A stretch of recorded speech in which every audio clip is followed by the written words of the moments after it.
बेटा, काल हमनी के पुश्तैनी जमीन के पंचायत बा। मन अंदर से एकदम चिंतित बा।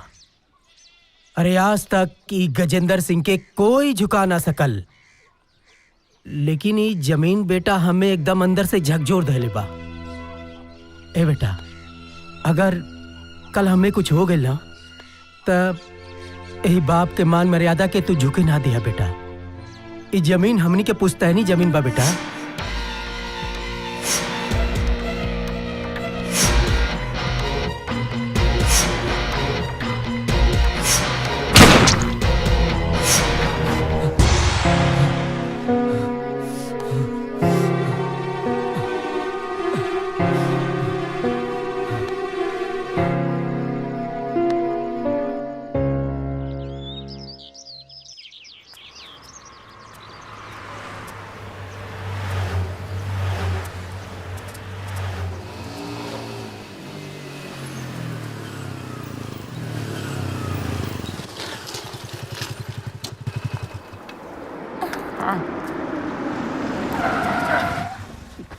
रुक। अनहर बड़े का रे?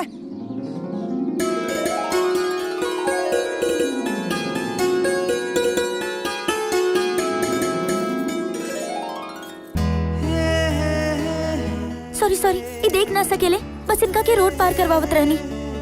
सॉरी।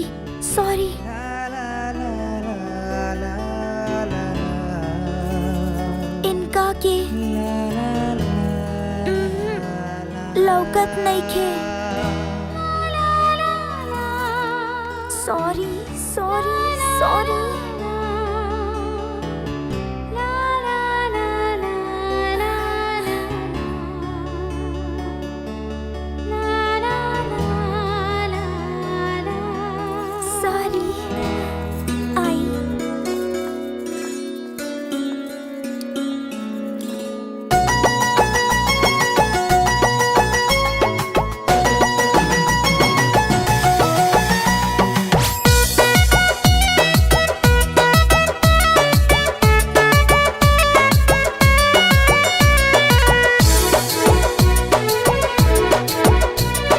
ऐसे जे तकबू प्यार से ता मरिए जाइब हम।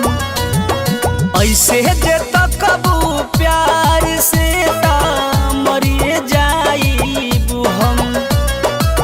नहिया के डोरी बांध लगोरी, नहिया के डोरी बांध लगोरी, सवरिए जाइब हम।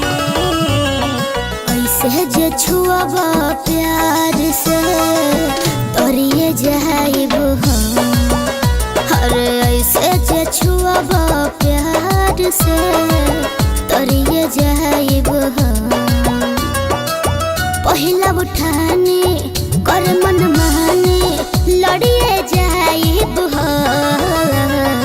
ऐसे जे तकबू प्यार से ता मरिए जाइब हम।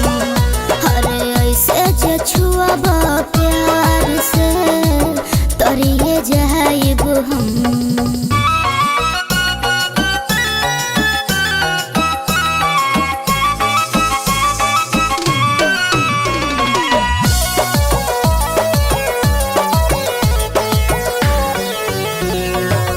कवन माटी भइल मिलावट, एतना सुघर बावे बनावट।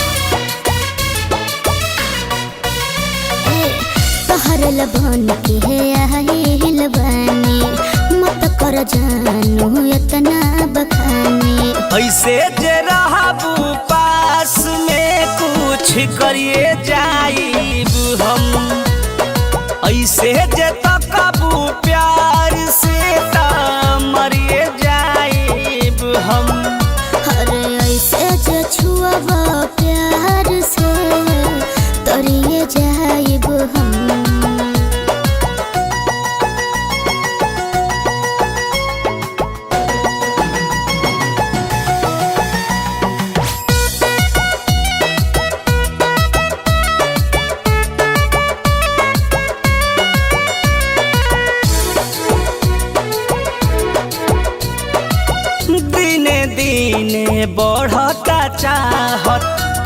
में तोहरा मिलता राहत। जवन तोहार दास हमरो बाबू है, ऐसन चीज तू लगा दिहल मोहे। ऐसे जइबू फ्रंट पता लड़िए जाइब हम, ऐसे जे तकबू प्यार से ता मरिए जाइब हम। ऐसे जे छुअब प्यार से तरिए जाइब हम।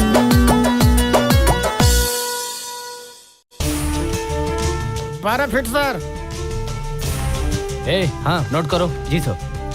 चलो इधर अच्छा इधर इधर। जी जी जी। 1 मिनट इंस्पेक्टर साहब। हमार बाबूजी ही साइड बैठे रहले। हाँ सेम ओइजे ओइजे। और नीचे करी। 8 मीटर नोट करो। और हेजा से गोली चलल बा। एने आई और नीचे थोड़ा सा। हाँ ये मार्क है। 9 पॉइंट नोट करो। जी सर।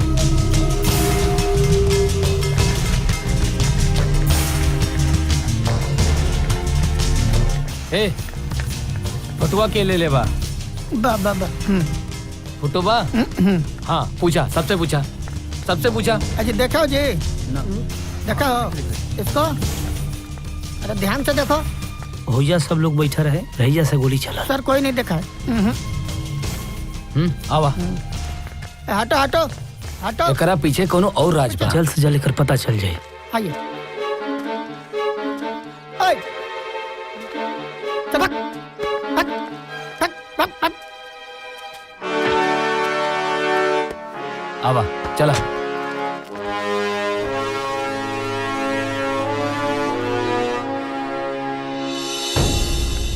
इस केस की इंक्वायरी अभी चल रही है और आदिवासियों को लगता है कि गोली आपके पिताजी के पक्ष से चलाई गई है और आपके पक्षों ने कहा है कि गोली आदिवासियों की तरफ से चलाई गई है। आपके क्या लगता है इंस्पेक्टर साहब? हमारे लगने या लगने से क्या फर्क गिरता है? वैसे भी आपके पिताजी का पोस्टमार्टम रिपोर्ट आ चुका है। काऊ हम रिपोर्ट देख सकेला का? बिल्कुल, ये लीजिए।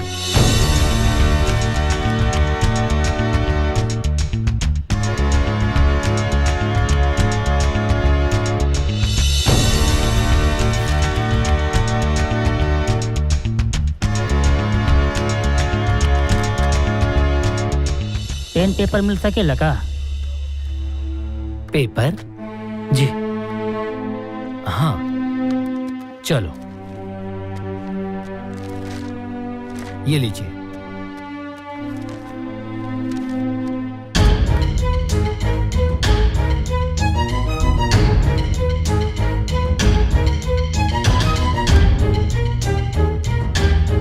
देखी है बीच के गांव के हमनी के चौहद्दी बा। पंचायत हे तरफ में गांव के लोग रहे, पूरब में हमार पिताजी, बगल में विधायक जी रहन और पूरा गांव के लोग रहुए। दक्षिण में सर ओ गांव के भीड़ से गोली आके हमारे बाबूजी के लागल बा। और जहां तक की उम्मीद बा कि बाबूजी के गोली जहां लागल वो जो इंडिकेट करता कि के सामने मारल बा गोली। बस एक बार उस गाड़ी का नंबर पता चल जाए, समझो केस सॉल्व हो जाएगा। आखिर केहू तो पंचायत के लोग देखले हुई ना। हेलो, इंस्पेक्टर मैं हूँ और इंक्वायरी आप कर रहे हो। अरे ना इंस्पेक्टर साहब, वो हमार कहे के मकसद ना। आखिर गोली तो केहू मरले बा ना। आप काफी जानकारी इकट्ठा कर ली हमारे डिपार्टमेंट की। हाँ खैर, चाय पीजिए। चाय पिलाओ भाई।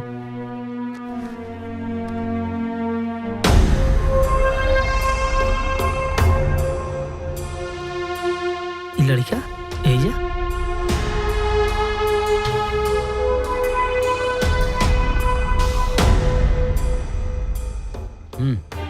पिलाओ इनको। सर चाय। बाबू तोहर नाम कहा? जी सर विनय। बढ़िया ना पढ़ेला। जी सर।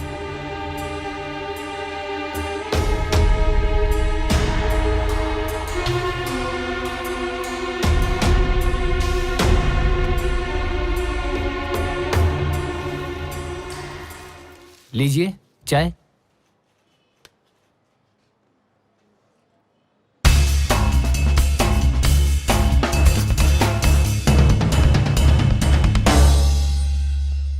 नमस्कार सर। आइए श्रीमान आइए। कैसे हैं आप? मैं ठीक हूँ। मेरा काम हुआ? आपका काम हो गया। ये सारे फोटोग्राफ मैं आपको दे दूंगा, लेकिन याद रहे मेरा नाम नहीं आना चाहिए। क्या कह रहे हैं सर आप?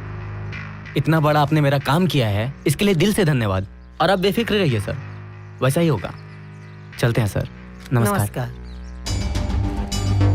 चलो, मुझसे किसी का तो भला हुआ।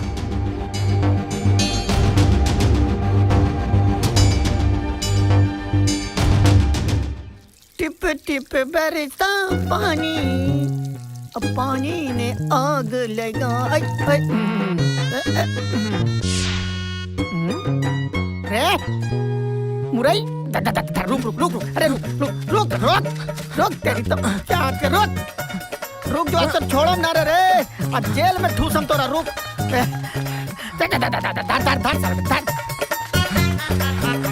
फांसी दिला दे, फांसी मुरई चोर। रुक रुक रुक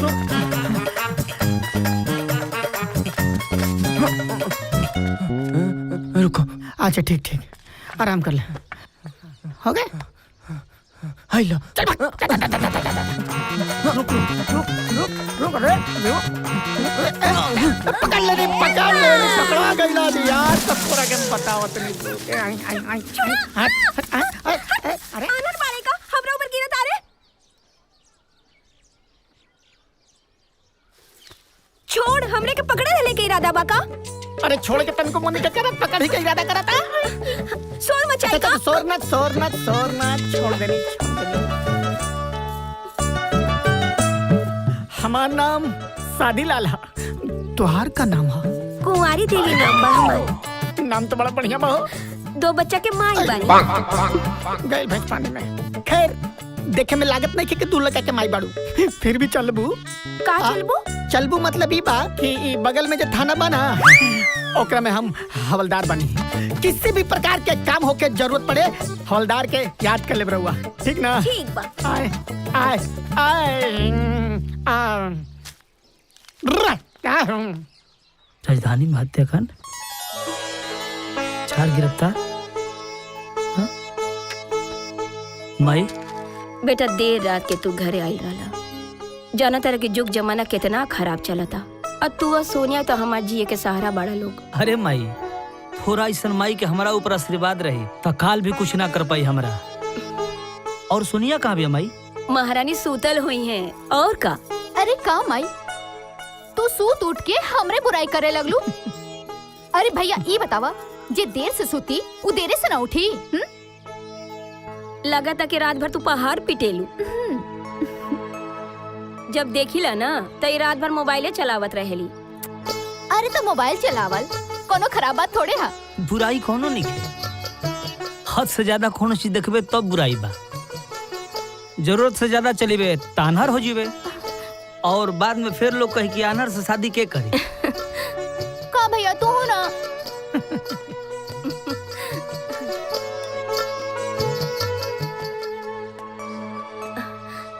अजय,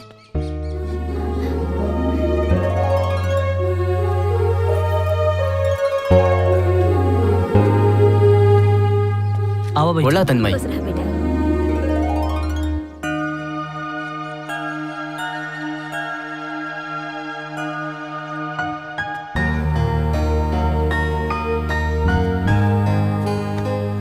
अच्छा कैला, सही समय पे आ गईला। जी माई। अब नाश्ता करके ही जाइहा। जी माई। सोनिया बेटा, ई लो बेटा, चला थोड़ा किचन में हमार हाथ बटा। हाँ चला माई। आवा।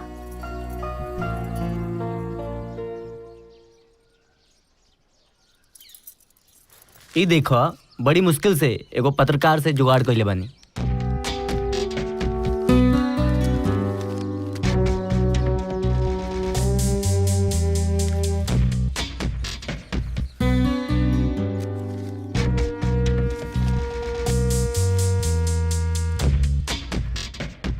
थैंक यू दोस्त। ये फोटो में बहुत बड़ा राज छिपल बा। कुछ काम अर्जेंट बा, हम निकला तनी। तू नाश्ता करके सोनिया के छोड़ दिया। ठीक बा, कॉलेज छोड़ दे। ठीक बा। अगर हम तारा भाई के बता दे तो हमार नटी काट के फेंक दी है। मतलब तोहरा अंदर हिम्मत नहीं खे। हिम्मत के बात मत करा। अरे तो भैया के ब्याह ना होई तले हम अपना ब्याह के बारे में कैसे सोच सकिले? काहे ना सोच सकेलू?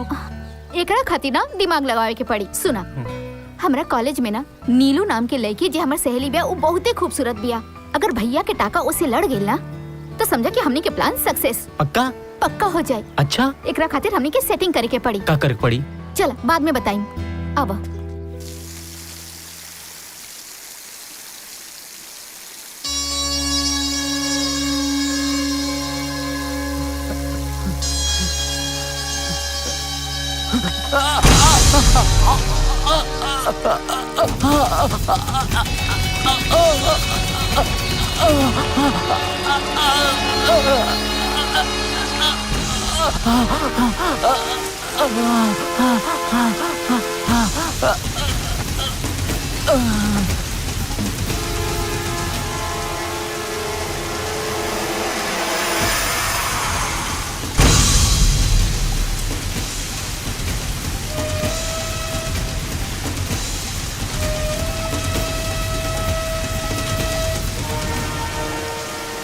हेमंत शुक्ला अपन दुश्मन के कबो माफ ना करेला, मौत के घाट उतार देवेला।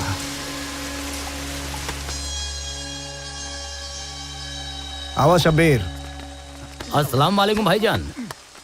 हमारा आशीर्वाद तो हमेशा तोरा साथ है।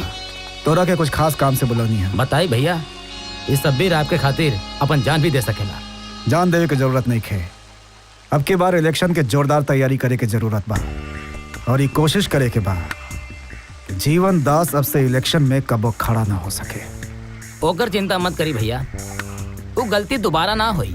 अगर ऐसा नौबत आई तो जीवन दास के जीवन समाप्त हो जाए। ना ना, अब की बारी गलती ना, अब की बारी बल ना, दिमाग की जरूरत बा। हाँ, कि सांप भी मर जाए और लाठी भी ना टूटे। हम समझनी ना भैया। जीवन दास के खिलाफ हमारा पास जौन जौन सबूत बा ओकर इस्तेमाल करे के बेरी आ गइल बा। यानी तोता के जान मुट्ठी में रखे के पड़ी। मतलब साम दाम दंड। भैया ये बार विधायक आपके बनला से कौनो ना रोक पाई है। बस एगो बात के ख्याल रखिए। जी भैया। प्रशासन बहुत टाइट बा। कौनो गलती ना होके के चाहिए आ कौनो सरगर्मी ऐसा ना होके के चाहिए जेकरा पे प्रशासन के नजर पड़े। भैया एक बात बा, चेयरमैन शिव प्रताप के चलते हमनी के बहुत नुकसान भइल बा। पूरा गाड़ी जब्त हो गई। कौनो बात ना, वो सब हम देख ले। तू जा तैयारी करा। ठीक बा भैया, सलाम। जीवन दास।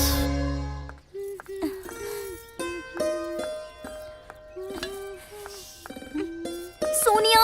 अरे हाँ बोला। का भाई में नहीं आवत यार। लेकिन भाई का अब करी का हम तू और तोहर भैया। अरे तू हने सुना पहले का हम तो के ना एगो प्लान बतावा तनी। बतावा ना।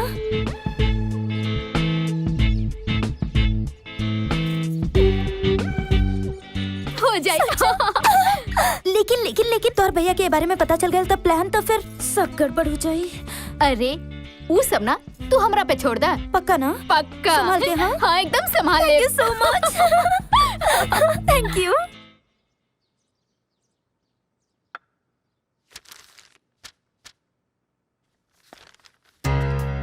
अस्सलाम वालेकुम चेयरमैन साहब। नमस्कार नमस्कार, बैठी बैठी। सोचनी है बड़ा दिन हो गई रहा, चल के आपके दर्शन भी कर ली और कुछ आशीर्वाद भी मिल जाई। अरे काहे के शर्मिंदा करत बड़ा, जौन बोले के बा खुल के बताई का बात बा। एक कुछ गिफ्ट शुक्ला जी भेजोले बानी आपके खातिर। का ई? समझदार खातिर तो इशारा ही काफी होला चेयरमैन साहब। आपके हम ज्यादा समय ना ले, सीधे पॉइंट पे आवत है।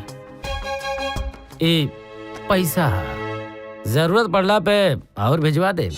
बस एकरा खातिर हमारे को काम करे का पड़ी। हमार 5000 ट्रक के आपके परमिट दिलवाओ के पड़ी। गलत आदमी और गलत धंधा हमके बिल्कुल बर्दाश्त नहीं खे। ये पैसा उठावा आ जा एजू से, तहरे बहुत जल्दी जमानत के काम आई।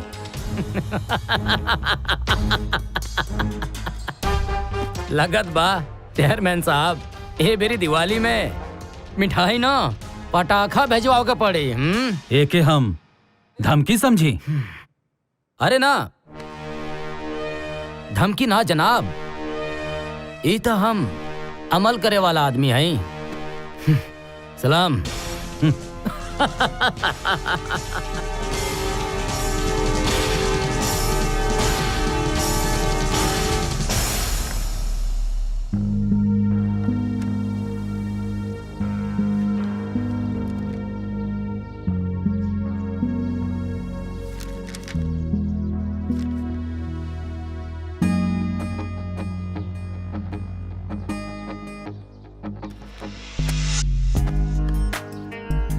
का चक्कर बा?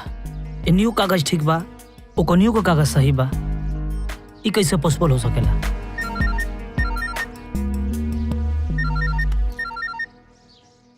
हाँ वीर जी बोल रहे हैं? हाँ बोलता नहीं। आपकी बहन का एक्सीडेंट हो गया है। एक्सीडेंट? जी हाँ, उसका एक्सीडेंट हो गया है। वो कुंवर हॉस्पिटल में एडमिट है। आप जल्दी आ जाइए। का भइल हमार बेटी के? अरे घबराने की कोई बात नहीं है, मामूली सी चोट है। तो ठीक बाड़ी ना? मरहम पट्टी कर दिया है, अब आप लोग घर ले जा सकते हैं। कोनो प्रकार की दिक्कत नहीं है ना मैडम जी? नहीं नहीं, कोई दिक्कत नहीं है, बस मामूली सी चोट थी, पट्टी हो गया, घर ले जाइए। इतना चोट लागल बा हमार बेटी के, और ये कहा तारी के मामूली चोट बा। वो तो भगवान के शुक्र मनावा कि हम बच गए नहीं। वो हमारे सहेली नीलू के वजह से। नीलू? हाँ। नीलू क्या सोनिया? हमारा कॉलेज के सहेली नीलू। ए नीलू,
कुछ भुला जाइला, हम तो दिलवा में चुपके समा जाइला।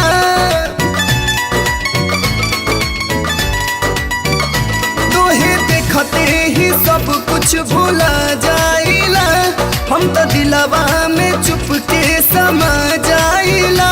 तोहरा होठवा से मीठ मिठाई न बा, प्यार के जेल से अब रिहाई न बा।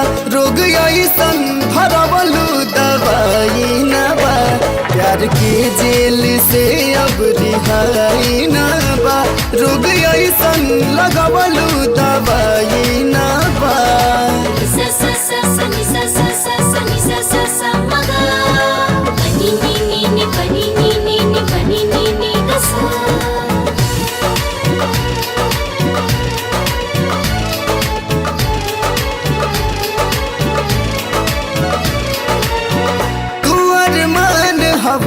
हमरा जीवन के नइखे जरूरत हीरा रतन के। तोहरा के आपन मान ले पानी, तोहरे लजी अब ठान ले पानी। फूलल केस गाझिन लहरत बा, बही पुरवाई तो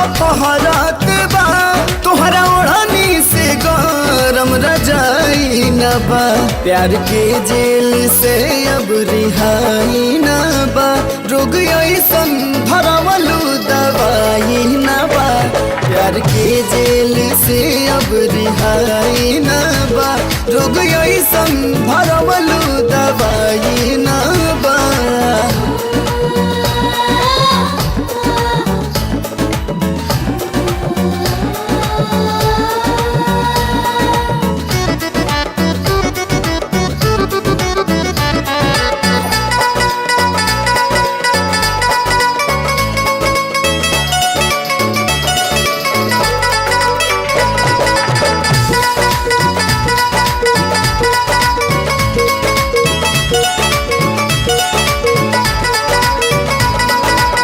जब से समैलू दिल के भीतरिया, तब से जीवन में लगे नया नारिया।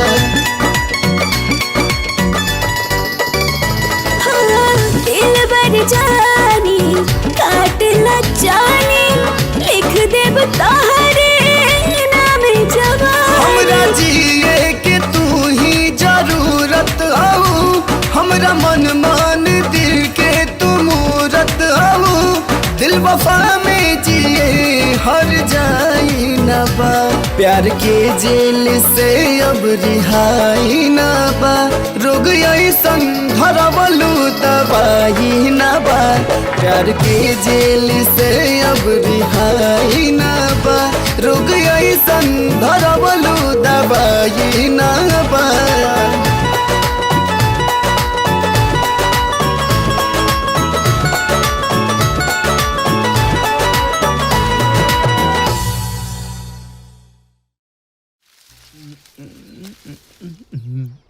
अरे केने बैठी रे, एने पानी नहीं खे, अरे खानी लग रहा तो पेट में गैस गया। अरे जगह नहीं खे मिलत। कहाँ बैठा? ई मुरई चोर आज अमरूद चोर होता। अरे रे चोरवा रे, कभी मुरई चोरी कभी अमरूद चोरी। उतर उतर तू, आज उतर उतर तोरा। रुक रुक रुक रुक रुक, अरे रुक रुक रुक रुक। आज तोरा देख, आज बतावत नहीं। रुक रुक, अरे भाभी हाँ फादला सरी खेते खेते मार डाटे, आज कपार फोरम।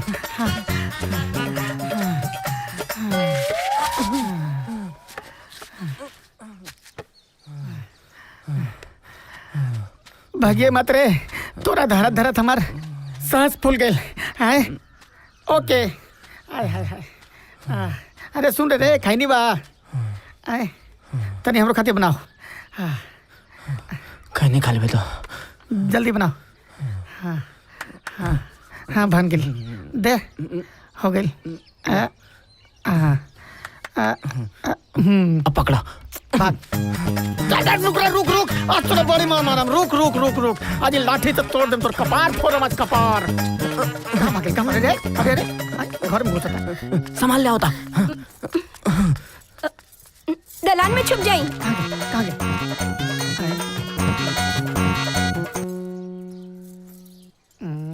कहाँ गए? ओके दादानी दादानी दादानी आए। छोड़ हमरा के। आए हम तो कुंवारी देवी बानी। कुंवारी देवी, वो तो ठीक बात बा, मगर ये बात बतावा कि जब जब हम चोर के धरे आवनी वही कहे धरा चलू।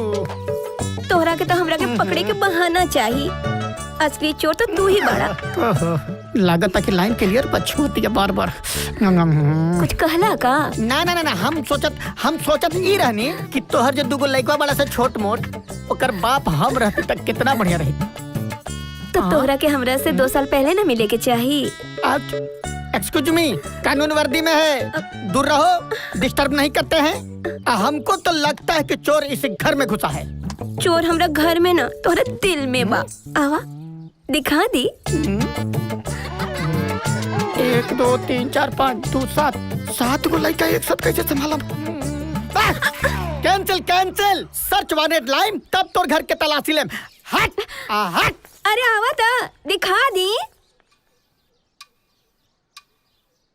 नीलू नीलू नीलू बाबू, ए बाबू, हाँ? का भइल तरह के? हाँ? अरे कब के 9 बज गईल आ तू अभी तक सुतल बाड़ा? तबीयत तो ठीक बा ना बेटा? हाँ माई, तबीयत ठीक बा। माई, तू झूठे ही भैया के जगा देलू हा और हमके तो लगत रहल हा कि ई कोनो सपना देखत रहले हा। चुप, कुछ भी बार बार बार बार बार बार करत रहले। माई, भैया कहीं हमार सहेली नीलू के सपना तो ना देखत रहले हा? चुप, पागल हो गेल बाड़ू का? सुबह सुबह भाई के छेड़े लगलू। वैसे नीलू हमरा के बहुते पसंद बिया। जानते रे माई, दुनिया में बहुत कम ऐसा लोग होला जो दूसरा खातिर अपन जान के बाजी लगा देवेला। मतलब तो के नीलू पसंद बिया? अरे तारीफ के मतलब बिना ना कि कोई पसंद हो जाला। मतलब तो के नीलू पसंद नहीं खे? अरे ई कब तोर से कनी को पसंद नहीं खे? अच्छा ठीक बा माई, नीलू के कागज हमरा लगे हा, हम जाके देख आवत बानी। ठीक बा, जाई ना? ठीक बा बेटा, जल्दी आ जाइए। हाँ ठीक बा। ए, हाँ ए जा बैठ, वही रास्ता जाए के बा, हमारा जाइब तो दे दे। ओहो, अरे मतलब वो कि तोर चोट लागल बा और तोर आराम करे के चाहिए, हम जाइब तो दे दे।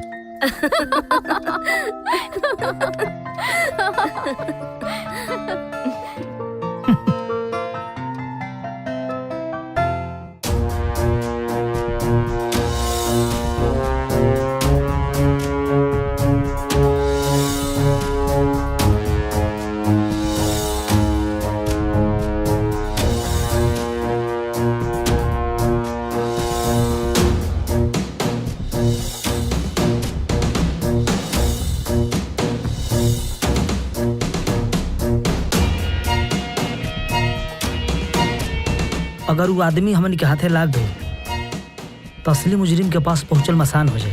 आप तो बात बिल्कुल ठीक कह रहे हैं।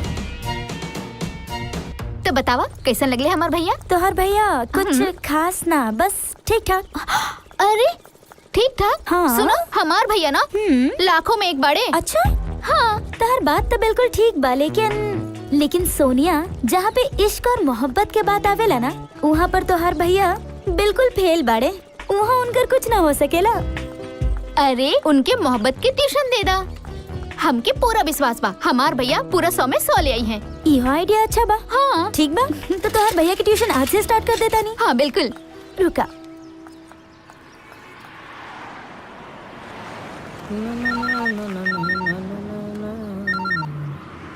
हेलो, कौन? ई अच्छा बा। केहू इतना बेरहम कैसे हो सकेला? मतलब केहू के दिल चुरा के पूछा ताड़ा कि कौन? अच्छा, नीलू जी। नीलू जी ना, सिर्फ नीलू। अच्छा सुना ना वीर, हमरा के तोरा से मिले के रहल हा 5 बजे, ठीक रही ना? पीछे वाला नदी के किनारे, ठीक है? ओके। हेलो हेलो, बड़ लड़की भी अब पागल रे। अच्छा ये बतावा, हाँ तो के का लगता भैया नदी किनारे आई है ना? चलो। इन आँखों में डूब जाऊं, तू ही मोहब्बत की दरिया है। तुम्हें पाना ही मेरा मकसद है। मेरी एहसास भी तू ही है, मेरा आज और कल भी तू ही है। तू समझ लो कि ना? अरे वाह, कितना अच्छा शायरी बोले बाड़ा। वाह, क्या बात बा। जब भी अपन दिल के बात बतावल चाहिए तोहरा मजाके लागेला। तो हम का करी? तो लड़का लोग के यह प्रॉब्लम बा कि केहू की भी शायरी सुन के केहू भी लड़की के ऊपर झट से चिपका देला। कुछ अच्छा वाला बोला, रोमांटिक सा। अरे पगली, कबो अपने आप के ते आईना में देखले बड़े, फिर तोरा पता चले कि तू कितना खूबसूरत बड़े।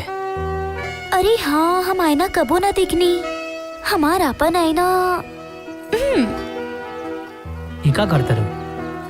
अपना आपके अपन आईना में देखा तानी, सिर्फ हमारा आईना। देखिए हम कैसन लगा तानी।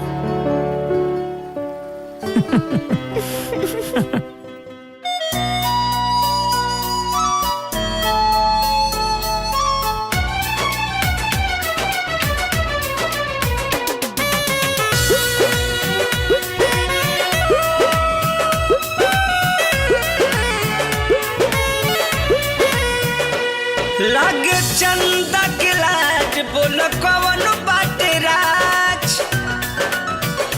लागे चंदा के लाज, बोलो कौन बाटे राज। परी के रूप कहले अंजोरिया बाड़ू धान हो आई के अनहरिया रात में। कहले अंजोरिया बाड़ू धान हो आई के अनहरिया रात में।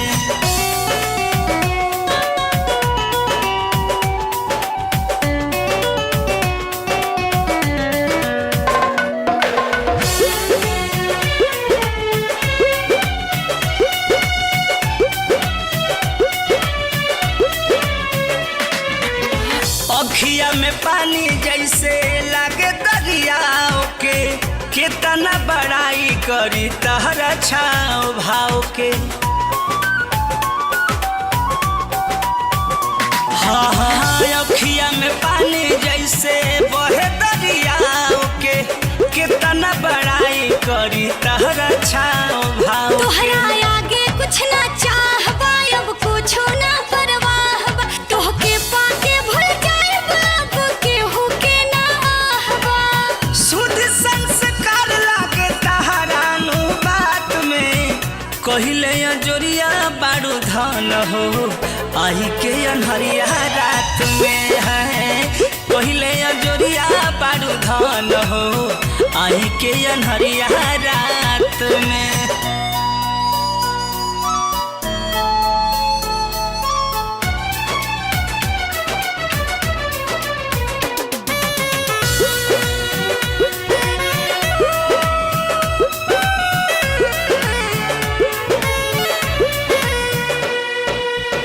लागे लुगुड़िया ओठवा से नूरिया ढाहेला कहर का जारावा।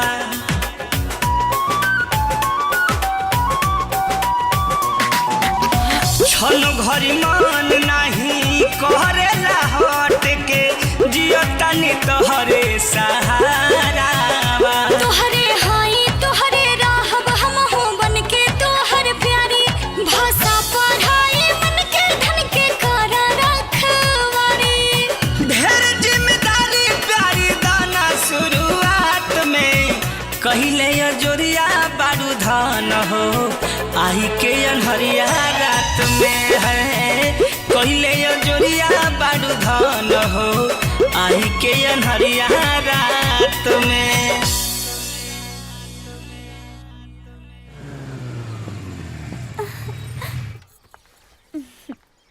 ठीक बा, थैंक यू। थैंक यू मत बोलो तू। बाय। और हाँ सुना, कल टाइम से आ जी। हाँ ठीक बा, नहीं तो बाय। भूल मत जाइए कि मामले बिगड़ जाई।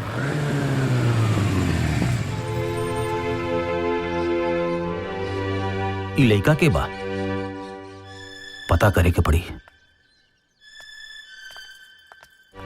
बेटा हाँ पापा। इतना देर कहाँ हो गई रहे? ओ पापा ओ सहेली के पास हम। सहेली? हाँ, अरे हम छत पर से सब देख ले रहनी। हाँ छत पर से। वो लइका के रहे? ओ पापा अरे बेटा ओमे डरे के कोनो बात नहीं खे, हमके तोहरा पर पूरा विश्वास बा। तू हमके सब बतावा सच सच। पापा वो वीर। वीर? वीर? तू गजेंद्र सिंह के बेटा? अरे बेटा आप गजेंद्र सिंह तो हमारे बचपन के दोस्त रहले हैं। का? हाँ बेटा। अच्छा ये बतावा कि कौनो प्यार व्यार के चक्कर तो नहीं खे? ठीक बा बेटा, लड़का बहुत खानदानी है। हम ओकरे माई से जाके जल्दी ये विषय में बात करब, ठीक बा? सचो पापा? हाँ बेटा। थैंक यू सो मच पापा, ठीक बा, थैंक यू।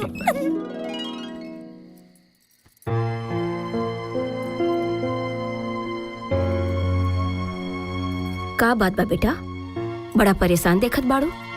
ए हाँ हाँ माई। का बात है? अरे ना माई, ऐसा कोनो बात नहीं खे। कुछ तो बात बा जे छुपावत आड़ू। का बात बा बतावा।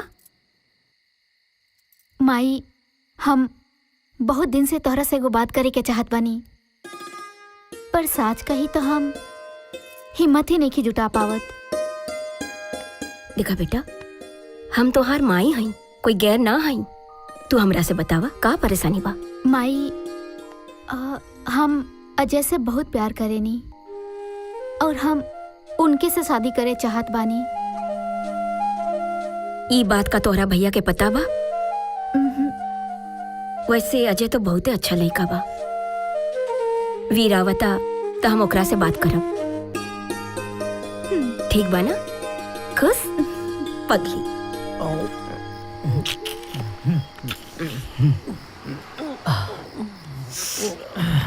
हम ढेर पी ले बानी। हमरा के घरे पहुँचाव तो हने लोगन के जिम्मेदारी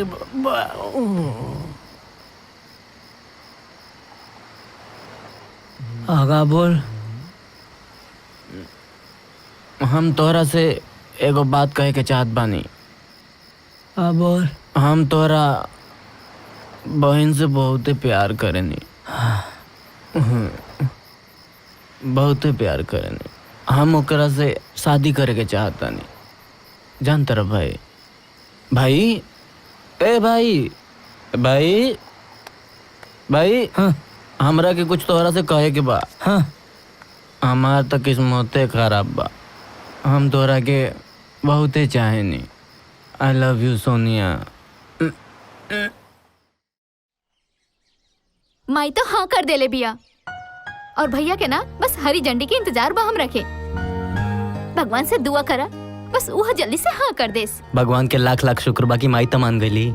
जाना तारू, कल बड़ा हिम्मत करके तोहरा भैया से आरे अपना सार से कोशिश करनी की तोहरा हाथ मांग ली, पर का करी, शराब के नशा के आगे हमरे मोहब्बत के नशा फीका पड़ गई। सोनिया, अरे ए फोन सोनिया। रखा, शायद केहू बुलावत बा हमके। लगता भैया बुलावत रे। हाँ हाँ हाँ का भैया? सोनिया को हमारे का बात बताओ। हाँ बचपन से लेके आज तक ले तोरा के कौन चीज के कमी कैले बानी? तू जौन चीज मंगले तौन चीज तोरा के लिया के देनी, मगर ऐसन काहे कैले?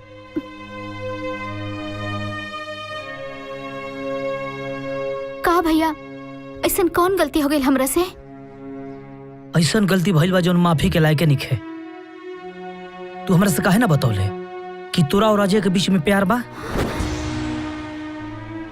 हमार बहुत दुख लगल कि हमार लाडली बहन हमरा के बताओ बदे माई के बता दिलस। थैंक यू भैया। थोड़ा का लागल, तोर भाई के रिश्ता ये एक्सेप्ट ना होई।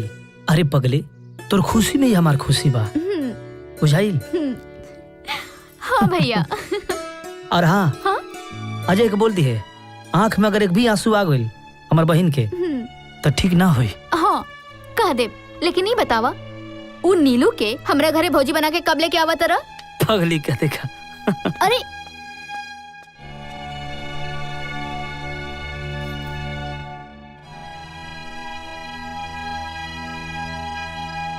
इंस्पेक्टर साहब, जो निरुआ जमीन पर चला तानी, ये जमीन खातिर ना जाने कितना जान चल गई और एकर गुनहगार अभी झूठा घूमता।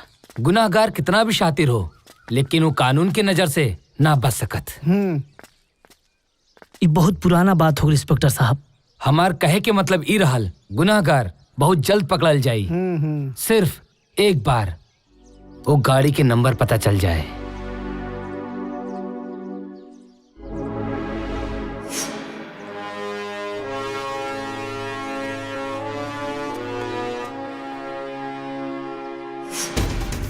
एक मिनट सर।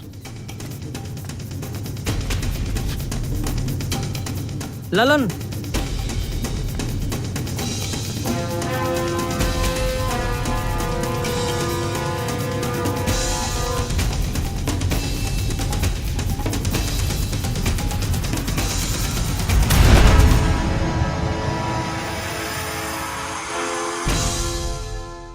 मैं कभी कभी सोचता हूँ कि ये सिगरेट या बीड़ी पीने का क्या परिणाम होगा।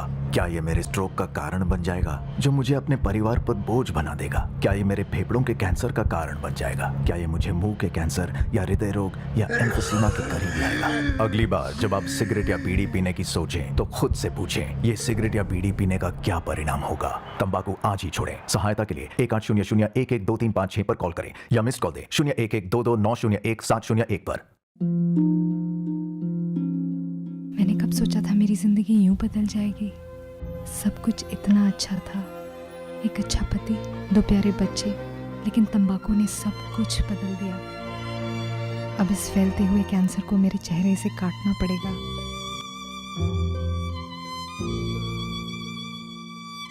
कुछ भी पहले जैसा नहीं होगा।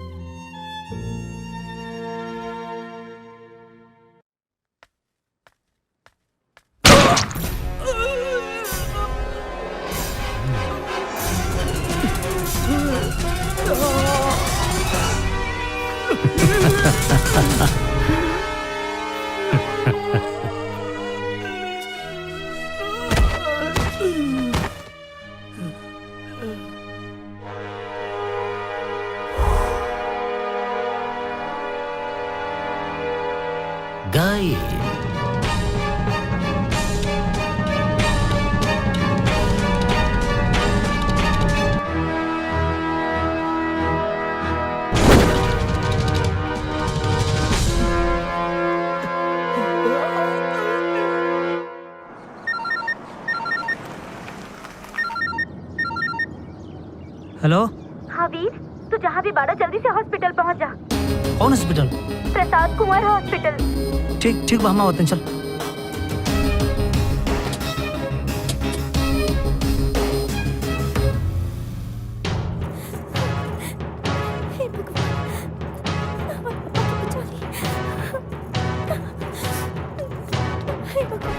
वीर, वीर, वीर पापा। अपने आप के संभारा नीलू, पापा का कुछ नहीं था। कैसे वीर? पापा के कुछ हो गई ना तो हम अनाथ हो जाए। हम बानी ना पागल। पापा हमार जान हवन वीर, उनका के कुछ ना होके के चाहिए। कुछ ना हो। डॉक्टर साहब पापा कैसे बढ़न?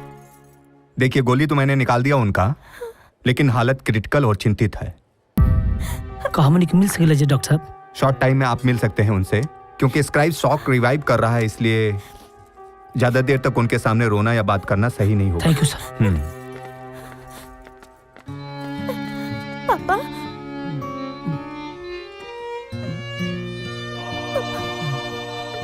रवा ठीक हो जाए, कुछ ना हुई आपके।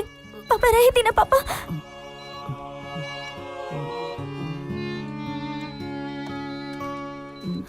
पापा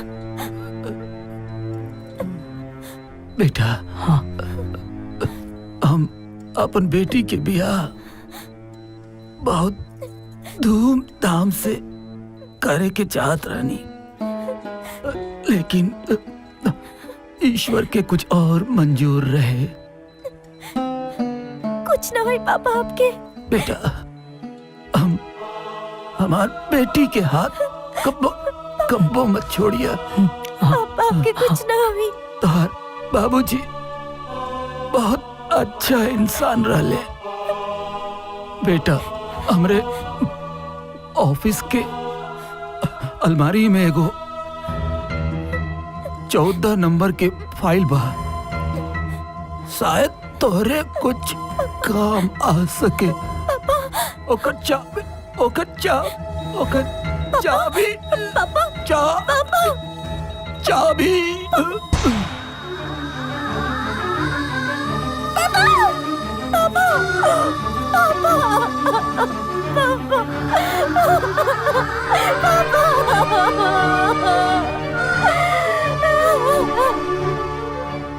शब्बीर। जी भैया। आज हम तोहरा से बहुत खुश बानी। ये तो सब आपके मेहरबानी है भैया। हमार रास्ता के एगो कांटा ते निकल गए, बचल दूसरा कांटा। भैया आप एक बार इशारा तो करी, वो खत्म हो जाए ना। सब समय अइला पर ठीक लागेला। तो एगो काम करा, आज अपन बालू के सारा ट्रक लेके निकल जा। ठीक है भैया, चला।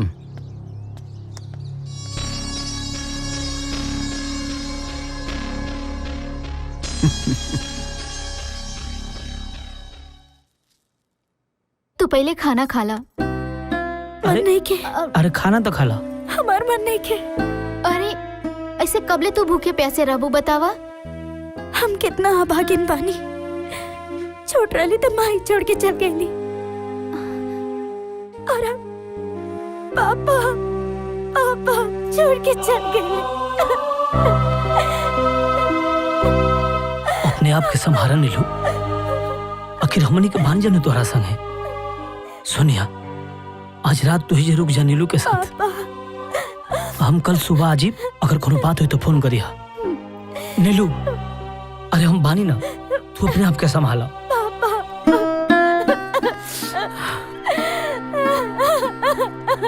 अपने आप को संभाल, अरे हिम्मत से काम ला। सोनिया देखा, कल सुबह ही। ठीक बा भैया। ठीक बा, हाँ। तू अरे ना, हमने के बानी जाना तारा संगे। चुप हो जा नीलू।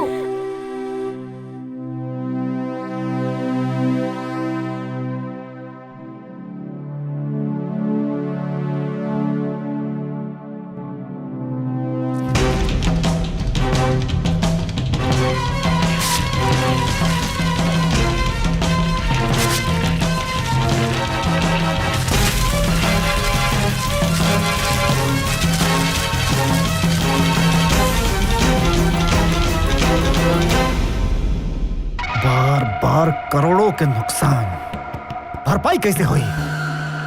ऊपर से इलेक्शन के टेंशन अलग। ये हर बार पुलिस के पता कैसे लग जाता? एकर पता लगाओ। भाईजान, ओकर पता चल गइल बा। ओ गजेंद्र के बेटा देवेंद्र प्रताप सिंह हा। कहीं था ओहू के ओकरा बाप के पास पहुंचा दी ना। सही काम सही टाइम पर ठीक होला।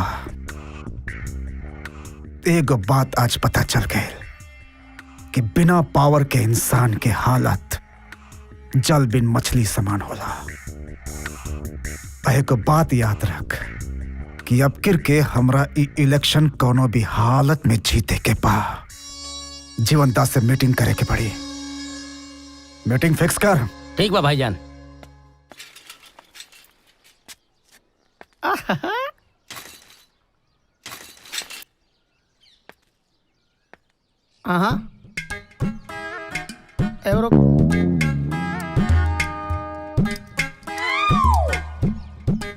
कुंवारी देवी के ना। ए जी, मुरई मुरई का हो? ई मूली उ हवलदार के नजर तोहरा पे बा और तोहरा से ज्यादा हमरा पे बा। हमरा तो डर लागता कहीं ओकर डंडा तोहरा पे ना पड़ जाए। बिना डोलाओ, बिना डोलाओ। वो आज तक हमरा के छू ना सकेला तो का हमरा के पकड़ सकेला? तू इतना डरा तारू। मुरई खियावा।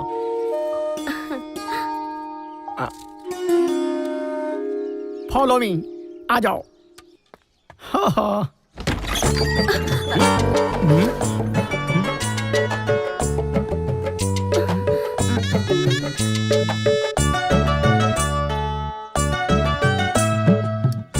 धोखा। अरे हरिया, अच्छा तोहनी दोनों के ही प्लान बा। हवलदार के दोनों मिल के बेवकूफ बनावत रसन। तोहनी के तई सजा मिली नु। अरे हरिया, तू खेत में से मुरई चुराता है रे। मोटा मुरई, इतना मुरई कम पड़ रहा है घर में। और अमरूद चुराता है। मुरई चुराने के लिए 377 और अमरूद चुराने के लिए 376। अरे बाप रे। और ऊपर से 3 ठो मर्डर केस। केस? हाँ, तू मुर्गी चुरा थे ना रे, तो मर्डर करके खाया ना उसका। तब मिला जुला के बेटा 2-3 बार फांसी और 2-3 ठो उम्र कैद तुम्हारा फिक्स है। अरे कुंवारी देवी। हाँ, अपन हुस्न के जलवा दिखा के हमको हलवा खिला रही थी और अपना मर्दाना से खेत में चोरी करवा रही थी मुरई, अमरूद, मुर्गी। जानते हो ये इंस्पेक्टर हवलदार बन गया कैसे? यही सब कमी के कारण। ऐसा 3-4 ठो चोर पकड़ लेते ना तो हम इंस्पेक्टर होते। खैर, अब तब बेटा 3-4 बार फांसी, 2-3 ठो उम्र कैद।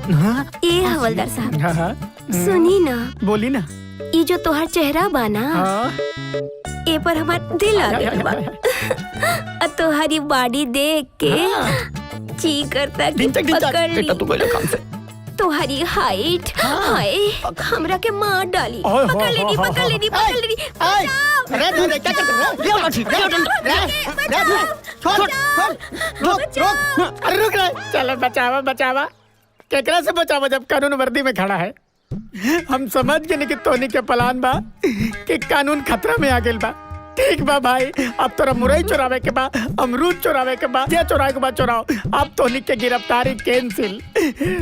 ठीक बा रू, अब हम जाते नहीं जासन जुड़वा पैदा करसन तोनी के 2 से 4 बनावसन। ठीक बा, हाल लो मिस यू। आज हम जान खतरा में रहे, आज तो इज्जत हमार बेइज्जत हो जाए। हे भगवान, अच्छा भइल बच गई टाइम से। दिल के अरमान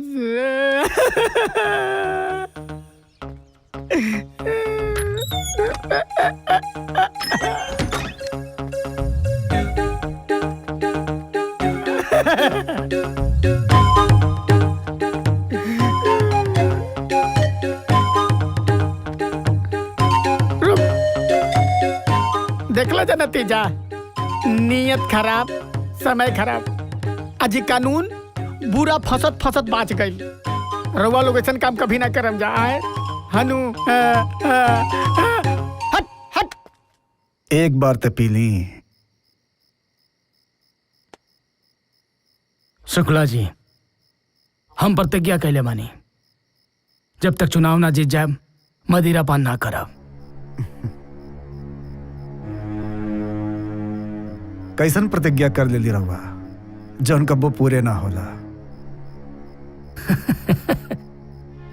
भीष्म प्रतिज्ञा बताएं, कहाँ सेवा करी राउर? अरे महाराज, राउर सेवा करे खातिर तो हम बैठल बानी। बस एके गो निवेदन बा, इलेक्शन से अपन नाम हटा ले। इलेक्शन से अपन नाम हटा ले। धन्यवाद।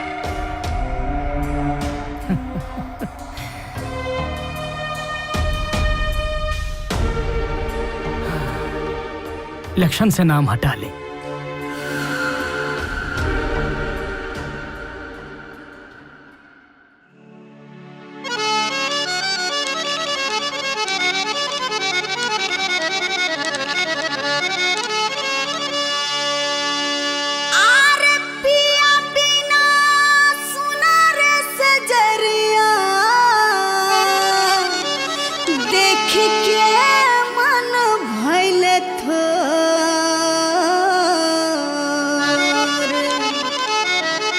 बेधेला बेरह के दर दिया कुह के करे जावा मोर।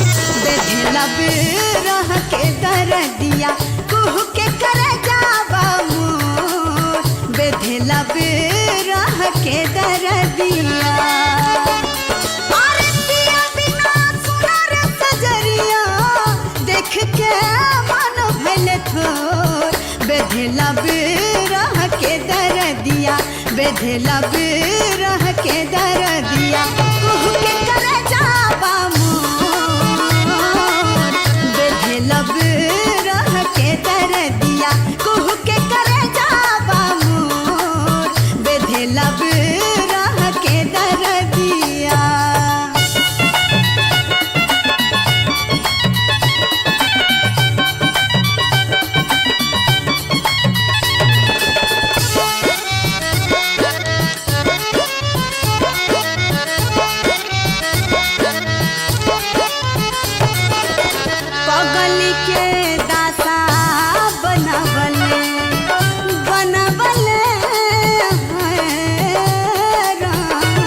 आप पहुंची।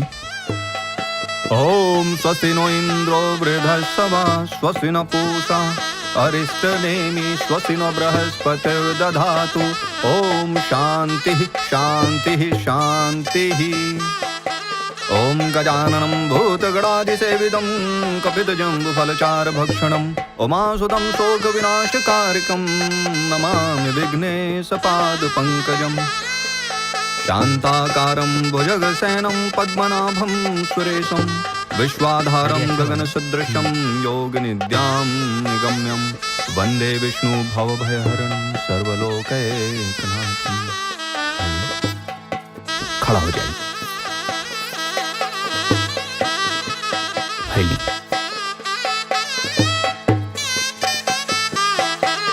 ओम स्वस्ति नो इंद्रो वृद्धश्रवा ओम स्वस्ति न पूषा अरिष्टनेमि। ओम सर्वमंगल मांगल्ये शिवे सर्वार्थ साधिके शरण्ये त्र्यंबके गौरी नारायणी नमोस्तुते। ओम जयंती मंगला काली भद्रकाली कपालिनी दुर्गा क्षमा शिवा धात्री स्वाहा सुधा नमस्तुते।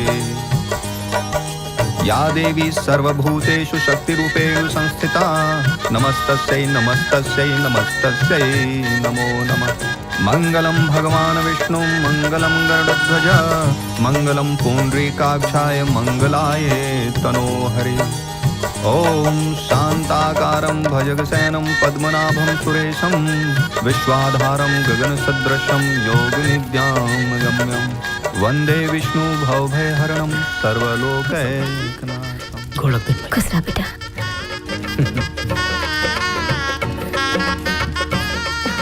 अरे खुश रहा।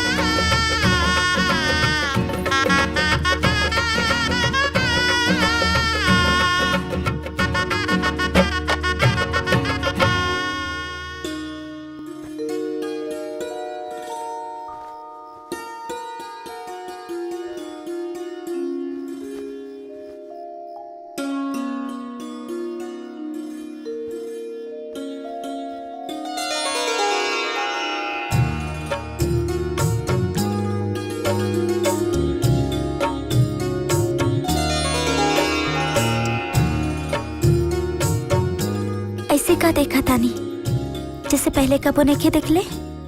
आज बस देख ले बेटा, आज मत रोका। आज तू हमार ख्वाब के मलिका बा।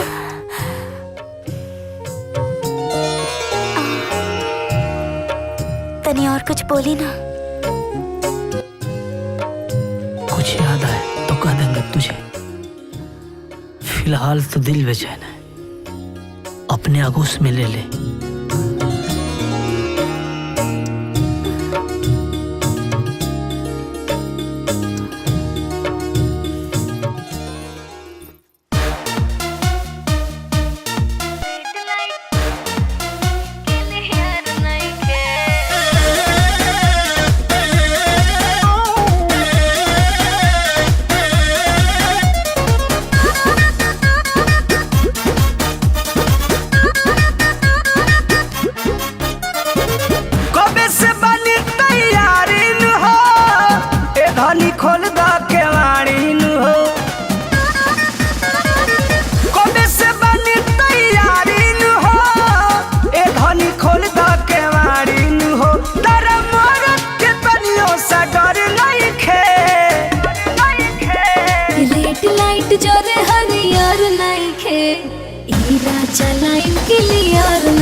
रेड लाइट जोरे हरियर नइखे, ए राजा लाइन क्लियर नइखे।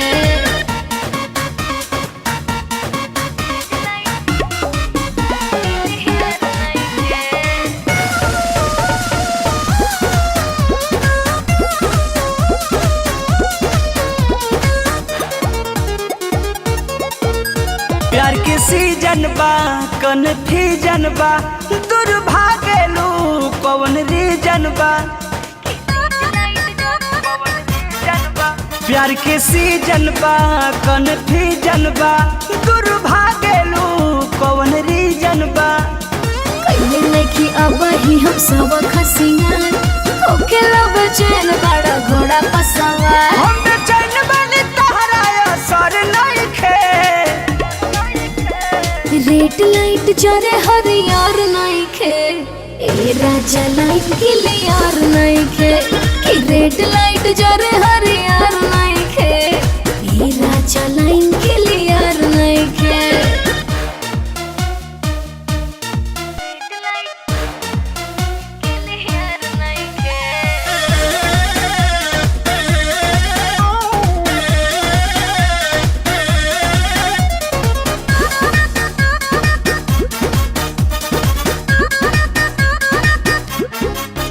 शुरुआती में आज राती में सरधा में लौलू गोरी माटी में शुरुआती में आज राती में सरधा में लौलू गोरी माटी में मन मार सूत जा तू कही गुड नाइट ऐसा ना रात भर कर रे फराई तू ही बोला ये बात गड़बड़ नहीं खे रेड लाइट जरे हरियार नइखे ए राजा लाइन क्लियर नइखे अरे रेड लाइट जरे हरियार नइखे ए राजा लाइन क्लियर नइखे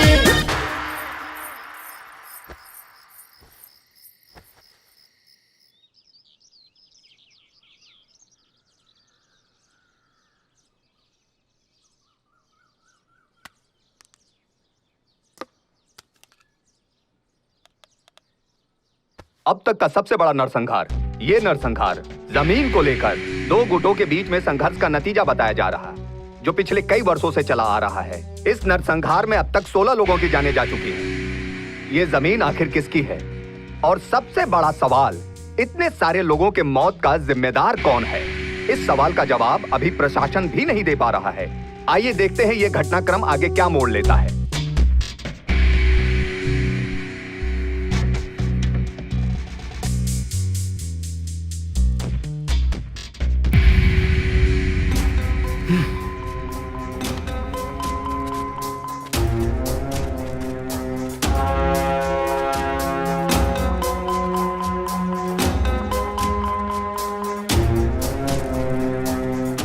सर सर सर सर आपके ऊपर जो आरोप लगे हैं उसमें कितनी सच्चाई है? ये बिल्कुल मिथ्या आरोप है। ये हमारी छवि को धूमिल करने के लिए इस तरह की शरारतें की जा रही हैं। आगामी चुनाव को देखते हुए जो हमारी विरोधी पार्टियां हैं, हमारी छवि को धूमिल करने के लिए, हमारे मान सम्मान और स्वाभिमान को ठेस पहुंचाने के लिए इस तरह का अनुचित कार्य कर रहे हैं। सर ये किसकी बात है? हम इसके विरुद्ध विधिक कार्रवाई करेंगे और आवश्यकता पड़ने पर कठोर दंडनात्मक कार्रवाई करेंगे, क्योंकि हमें शास्त्र ज्ञान ही नहीं शस्त्र का भी ज्ञान है। विरोधी पार्टी में आपको किसके ऊपर शंका है सर? आप सभी लोग जानते हैं कि हमारी विरोधी पार्टी कौन है। जो भी सच का विरोधी है वो हमारा विरोधी है। जो भी जनता का विरोधी है हमारा विरोधी है। जो राष्ट्र का विरोधी है वो हमारा विरोधी है। किसी को बताने की आवश्यकता नहीं है कि हमारा विरोधी कौन है। वो सभी विरोधी जानते होंगे कि हमारा विरोधी कौन है। आवश्यकता पड़ने पर हम सबसे निपट कर देख लेंगे, मिल जाएगा। महादेव। सर सर सर सर एक और सवाल। सर चलो अंदर सर एक बैठाओ, और सवाल। चलो। जैसा कि आप स्टार्ट देख करो। सकते हैं जीवन दास जी ने विपक्ष के ऊपर कितना बड़ा सवाल उठाया। और आपके मॉर्निंग न्यूज के साथ मैं संदीप सिंह। मैडम, हम सभी पार्षद चाहते हैं कि इस बार का चेयरमैन का चुनाव आप लड़ें, क्योंकि समाज में आपके पिताजी की सामाजिक कार्यों में एक महत्वपूर्ण भूमिका रही है। हम और चुनाव ये पॉसिबल नहीं खे। ये सब हमरा से ना हुई। इतना बड़ जिम्मेदारी कैसे उठा सके नी। I am so sorry. हमने की चाहत कि हमरा वजह से केहू और परेशान हो, हमसे ना हुई। हम संगठन के लोग आपके समर्थन में हैं। आप चुनाव की मैडम तैयारी करें। हम ऐसा करी, हमरा के थोड़ा सा वक्त दी। कोशिश ये रही हम पापा के उसूल पर बिल्कुल खरा उतरी। थोड़ा वक्त दी। ठीक है मैडम। Thank you. हमरा की समझ में नहीं आवत हम का करी। हमरा ख्याल से तोहरा के हाँ कहे के चाही। पर वीर कुछ एक्सपीरियंस होके के चाहिए ना। एगो चेयरमैन होखला के ऐसे कैसे हुई? अरे पागल तक पेट से सीख के आवेला, सब कोई इजे सीखेला और करते करते तोरा खुद एक्सपीरियंस हो जाई। और चेयरमैन बन के अपने पापा का अधूरा सपना के तू पूरा करबू और हम तोरा साथे हमेशा रहब। अरे वाह, हम तो भुला गल रहनी कि हमार पति हमरा साथे बाड़े।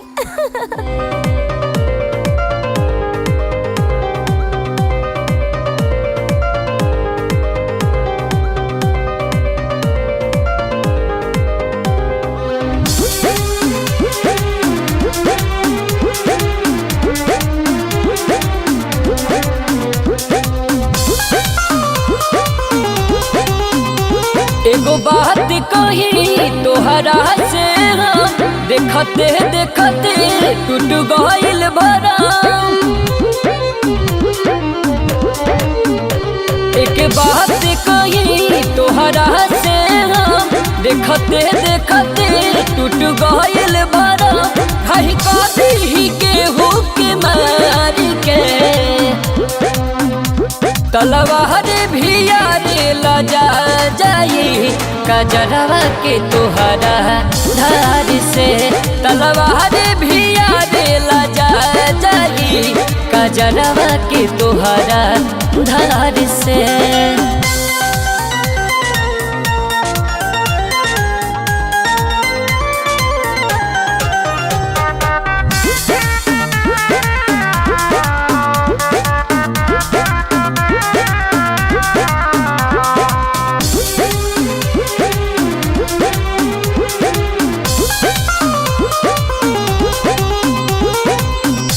सचोना रूप सलोना सुपर बारू सोना हो। ऊपर वाला से विनती करीले लागे ना तो के टोना हो। हमारा पीछे बाबू बहुत खर्चा बा पूरा एरिया में हमरे ही चर्चा बा। इतना रख दी गर्दा कबार के तलवार भी यारे लजा जाए कजरवा के तोहरा धार से। तलवार भी यारे लजा जाए कजरवा के तोहरा धार से।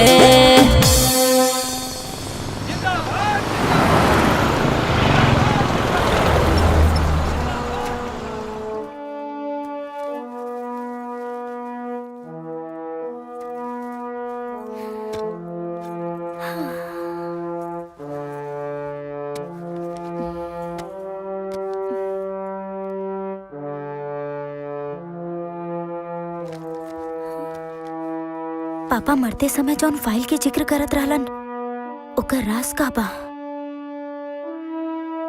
बेटा हमरे ऑफिस के अलमारी में एगो 14 नंबर के फाइल बा। आखिर 14 नंबर फाइल कहाँ बा?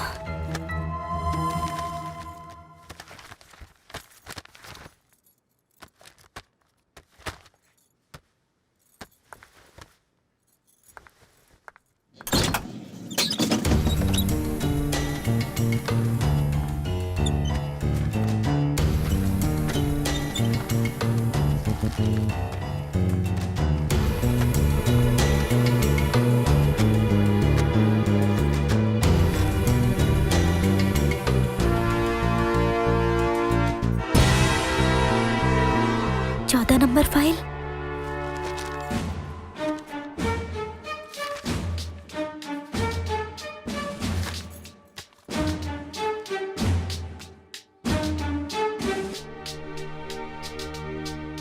हेलो वीर। वीर हमके 14 नंबर के फाइल मिल गई बा। हाँ हाँ ठीक बा। जी प्रणाम। बैठिए। नमस्ते। सर जी ये नरसंहार वाली फाइल है, इसको थोड़ा देख लीजिए।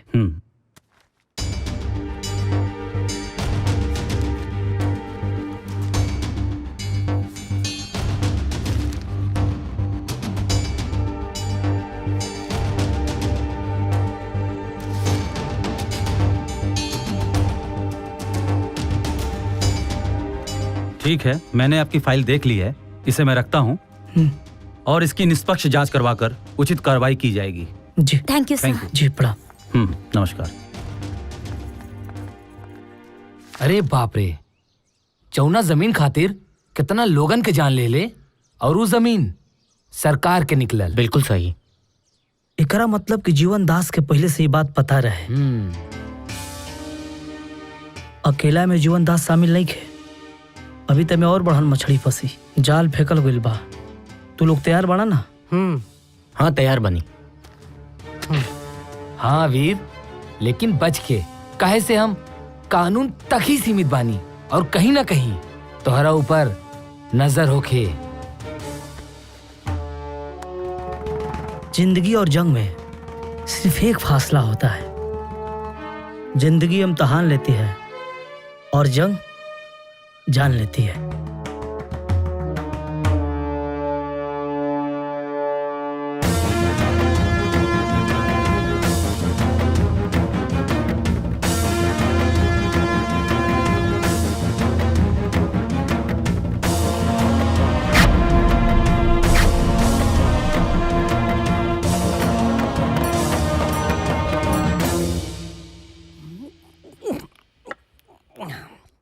तारा के जन समझौली तो मालूम है? यस सर। हाँ जा। ओके सर।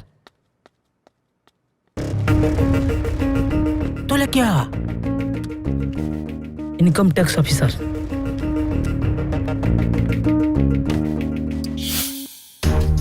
अभी अभी पता चला है कि तुम्हारे घर में कुछ अवैध संपत्तियां छिपाई गई है। अवैध संपत्ति? इसको जांच करने के लिए हम लोग आए हैं। ऑफिसर। यस सर। तलाशी लो। माय बाप, हमारा घर में रहुआ क्या मिली तलाशी लेके? एक गरीब आदमी के लगे तलाशी ले रखोगे तो जीवन दास के लिए ही ना। अभी पता चल जाएगा। सर ये देखिए, सोने का बिस्किट मिला इनके घर से। मालिक, बिस्किट हम नाश्ता करे ली। पार्ले जी बिस्किट आई। सर कुछ कैश भी मिला है।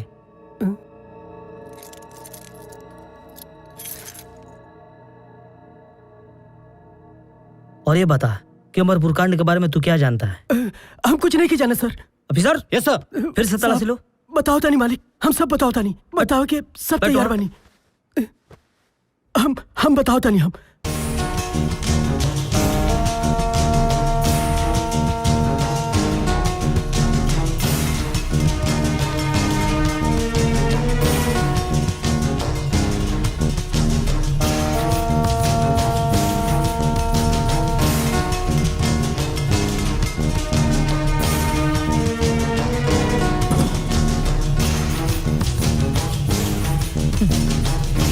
चलो चलो।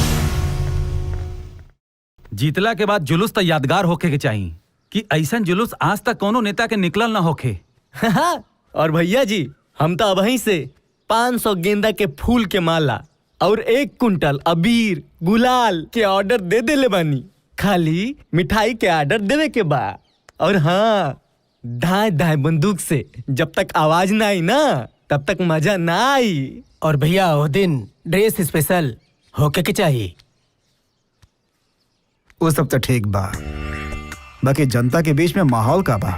भैया होकर चिंता आप जिन करी। ए बेरी होकर आखिरी इलेक्शन है। अब की बार होकर जमानत जब्त हो जाए भैया।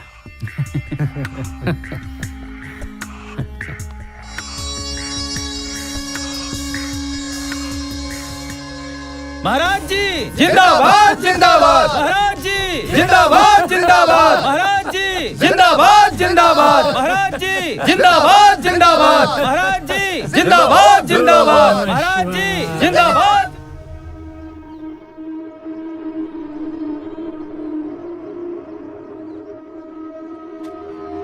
जी भैया जी कहाँ पीछे हट, हट पीछे। जीवन दास ने हेमंत शुक्ला को 20,000 वोटों से हराया। हर जगह ससुरा यह न्यूज चल रहा बा। सब तो के गलत कैलकुलेशन का नतीजा बा। तारीफ कर करके हमरा के पहाड़ पर चढ़ा दे ले रहा जा। भैया टोटल वोट रउए मिल रहा बा। जीवन दास के जमानत जब्त हो जाई। जनता रउआ पीछे पागल बा। आपका मंदिर में बैठ के घंटा बजाई। शब्बीर। हाँ भैया। ते अपन चंगू मंगू के साथ कुछ दिन अंडरग्राउंड हो जाओ। ठीक बा भैया। ए चलो सन, चल चला।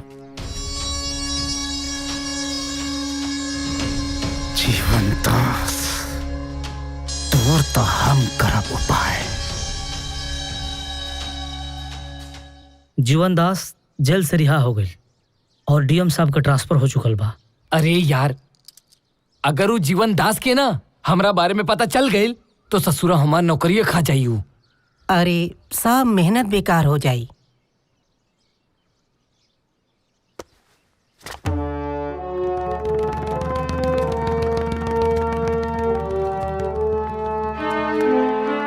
जब पाप और धर्म दोनों हद से ज्यादा बढ़ जाला तो दोनों के एक ही रास्ता बचेला,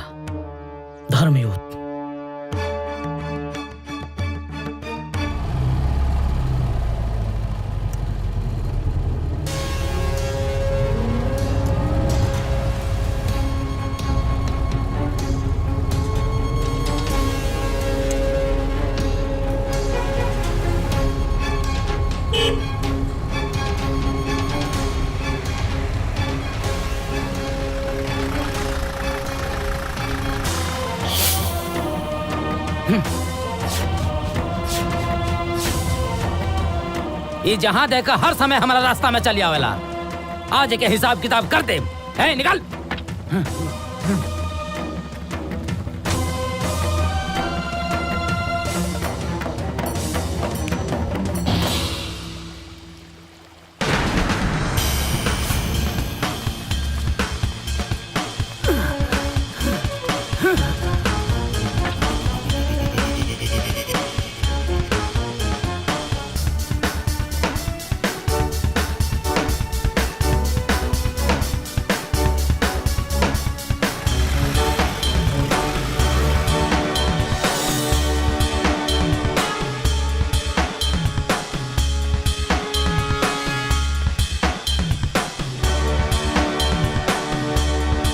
का रे का समझत बड़े अपने आप के?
ऑफिसर तू ले जाए यानी का गिरफ्तार करा। असली राज हिजा से मिले।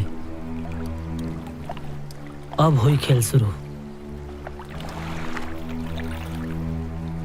हवलदार हाँ सबके गिरफ्तार करा। हमें कह रहा तूने का पकड़। पकड़ा। जय श्री राम।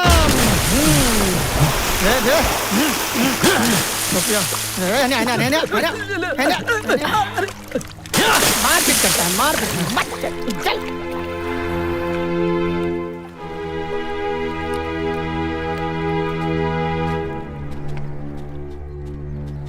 जीवन दास अब हुई तो अंतिम संस्कार। महाराज जी जिंदाबाद जिंदाबाद। महाराज जी जिंदाबाद जिंदाबाद। महाराज जी जिंदाबाद जिंदाबाद। महाराज जी जिंदाबाद जिंदाबाद। महाराज जी जिंदाबाद जिंदाबाद। महाराज जी जिंदाबाद जिंदाबाद। महाराज जी जिंदाबाद जिंदाबाद। महाराज जी जिंदाबाद जिंदाबाद। महाराज जी जिंदाबाद जिंदाबाद। महाराज जी जिंदाबाद जिंदाबाद। महाराज जी जिंदाबाद जिंदाबाद। महाराज जी जिंदाबाद जिंदाबाद। महाराज जी जिंदाबाद जिंदाबाद।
का?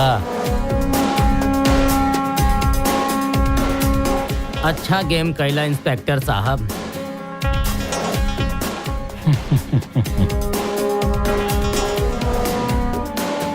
चला।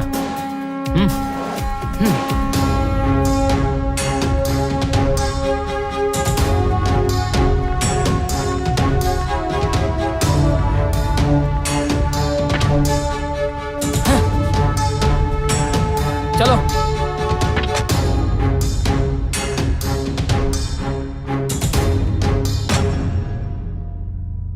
जेल से छूटने के बाद विधायक जीवन दास को दिन दहाड़े गोलियों से छलनी कर दिया गया। हत्यारे को पुलिस ने मौके पर ही गिरफ्तार कर लिया। हत्यारे ने यह भी बताया कि हारे हुए प्रत्याशी हेमंत शुक्ला के कहने पर उसने जीवन दास को गोली मारी। लाबारा, अरे झूठ बोलता खोड़े खोड़े। अरे हम कब कल गोली चलावे के रे? इसके साथ ही ये भी खुलासा हुआ कि अमरपुर नरसंहार में जीवन दास के साथ साथ हेमंत शुक्ला का भी हाथ बताया जा रहा है। हेमंत शुक्ला हो गए तो हार दी एंड, डूब गए लुटिया। अब जिंदगी भर जेल में चक्की पीसिंग पीसिंग पीसिंग। हम अच्छा से जाना तानी ये सब ससुरा वीर प्रतापुआ के खेल है। कोनो बात ना, ये वीर प्रताप हम तो डूबे ही सनम, तुमको भी ले डूबेंगे। गाना नहीं सुने हो? हम तुम्हारे हैं तुम्हारे सनम, हम तुम्हारे हैं। हेलो, कहा?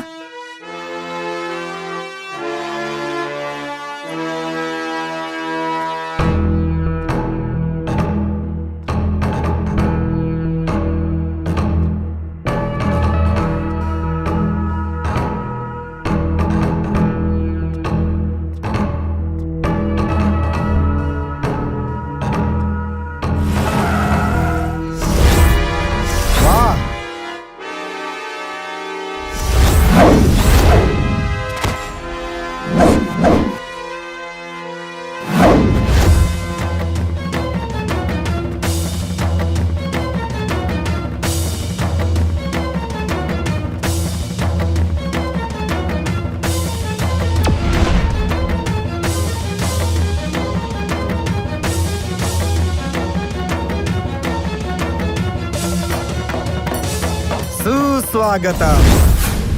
आवा वीर प्रताप आवा। तुहार पत्नी जी के हालत के बारे में तो तहरा पते हुई। चिंता मत करा, सही सलामत बाड़ी। बस तोहरे इंतजार करत रहली है। अच्छा भले टाइम पर आ गईला। सही कहले हा, हमेशा खातिरदारी ही करावे खातिर आइल बनी। बाकी समय बर्बाद मत कर। तो ठीक बा, इनका क्रियाक्रम कार्यक्रम चालू करा दे। मार।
रुक, हम बतावा तनी।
सुनता ना दवाई मुँह हो जाता बवाई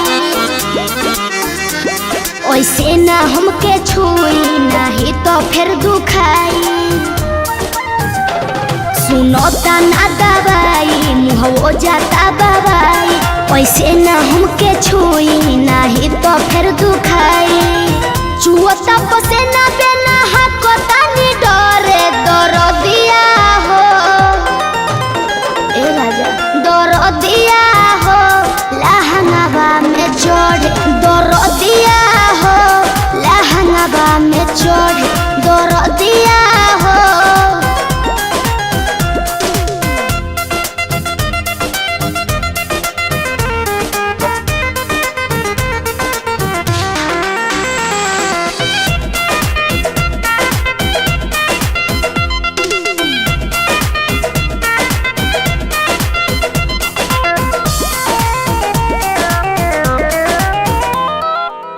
कबो कबो मीठ लागे कबो करुआ हम जानता नहीं फिर कैसे बनी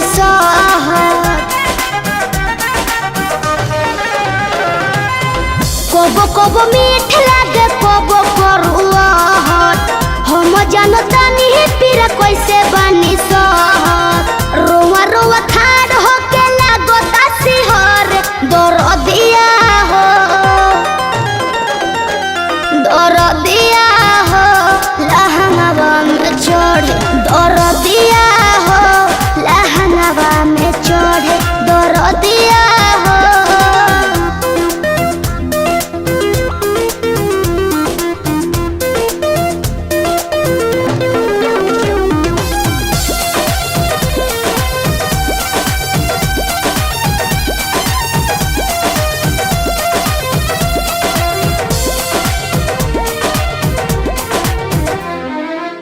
कोरोना जुलूम राजा जुलूमी तू बन के पहावर खत्म होता हमारा बदन के